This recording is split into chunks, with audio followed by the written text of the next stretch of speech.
Aproveitando esse climinha natalino de todo mundo já chegando em férias, a grande maioria já está curtindo aí o seu tempo livre. Esse vídeo de hoje será um especial de Natal, onde eu vou contar a história do quebra-nozes.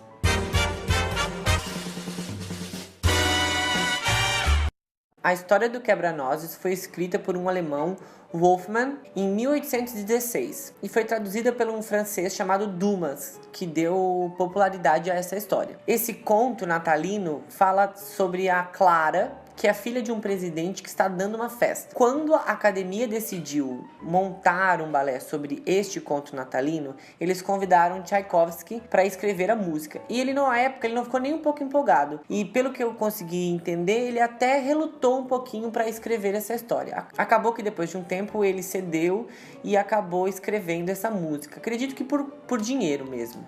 Ele levou 6 meses para compor essa obra e foi a última obra que ele fez de balé. Nessa festa natalina, esse presidente recebe vários convidados. Um desses convidados chama Drosselmeyer, que é uma espécie de padrinho da Clara. Ele traz alguns bonecos, que são algumas danças caráteres, que na época os jornais não falaram nada bem dessas danças a caráter, a não ser pela questão nostalgia que os bonecos trazem, porque são bonecos do século XVIII e tal. Dentre esses bonecos, um deles é um presente para Clara, que é um quebra-nozes. A Clara fica super feliz e encantada com esse boneco, e o irmão dela, que chama Fritz, também gostaria de ter ganho esse boneco, não fica nem um pouco feliz. E aí no meio dessa festa toda, o Fritz acaba roubando o boneco da Clara, eles têm uma pseudo briga e aí acabam quebrando esse boneco. A Clara fica super arrasada, o Drosselmeyer vai lá, tenta consertar o boneco, mas aí soam as badaladas, está na hora das pessoas se recolher, os convidados vão embora, Clara vai dormir. E aí algumas versões da história, ela dorme e sonha com o quebra-nozes. Em outras versões, a versão que eu tenho, que é a mais antiga, diz que o soar das badaladas ela acorda e aí ela vai à procura do boneco e chega lá, o espírito natalino deu vida a esses bonecos que, por sinal, estão no pé da árvore, numa espécie de batalha entre os ratos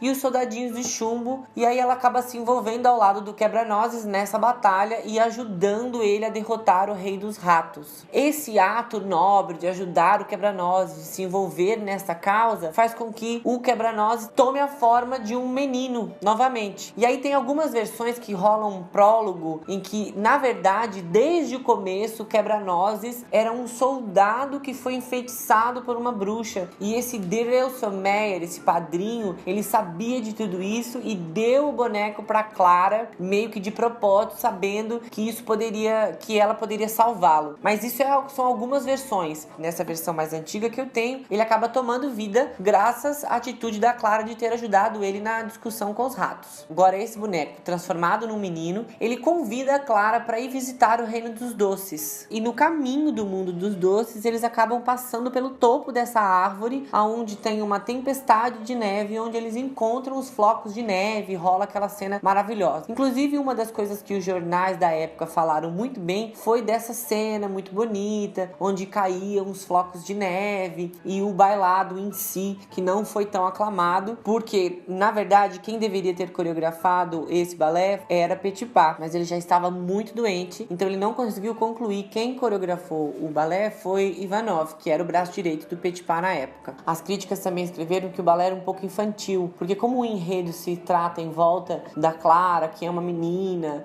e tem toda essa cena dos ratos, muitos bonecos, acaba que o balé ficou um balé meio infantil para a época, então o público demorou para curtir. Passando essa cena do floco de neve, eles acabam chegando no Reino dos Doces, e lá no Reino dos Doces, que na verdade nada mais é do que a desculpa para ter toda aquela cena caráter, aquela coisa que a gente já vem falando do formato do balé clássico, que sempre segue a mesma questão, tem uma cor local, tem as danças a caráteres referentes a essa cor local, o corpo de baile, ato 1, ato 2, bailarinos principais e blá blá blá. Então o Reino dos Doces foi o momento da desculpa para pôr em prática toda essa dança caráter, que acaba entrando em cena em forma de chá representando dança chinesa, café representando a dança do ventre, e Marzipan's e entre outras coisas que rolam lá de dança caráter. No Reino dos Doces também aquela música que ficou eternizada de Tchaikovsky, que é a Valsa das Flores, que é uma valsa maravilhosa, usada em muitas outras ocasiões. O ponto alto desse balé, sem dúvida, tanto nos jornais da época quanto até hoje, é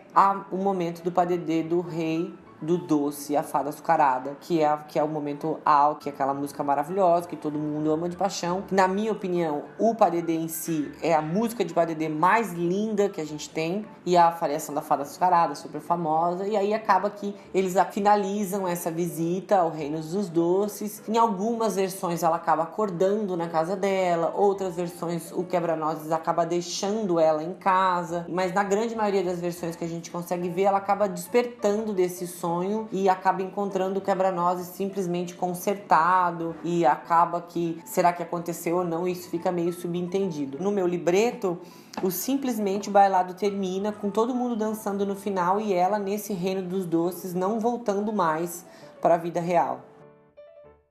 Então é isso, eu espero que vocês tenham gostado dessa história, curtido as curiosidades. Aproveitem suas férias, tenham um bom Natal, boas festas. Aproveite seu tempo livre para ficar perto de quem você gosta. Descanse bastante, não encane com o que vai vir no ano que vem. Deixa para pensar nisso depois das férias. Tenham uma excelente noite de Natal e até mais!